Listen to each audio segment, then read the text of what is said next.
MySQL commands to work with the databases. How to display all the databases? The command is show databases. How to create a new database? The command is create database, then database name. Let's say that testDB database got created. Let's see again once again. Show databases. See, the test database got created. Then how to change a database? How to select a database?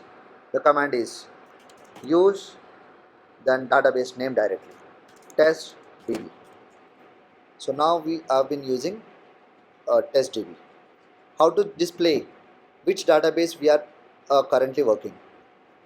The command is select database and a function. So currently we are using testDB. How to delete a database? We use the command drop database, then database name. So let's say that testDB dropped.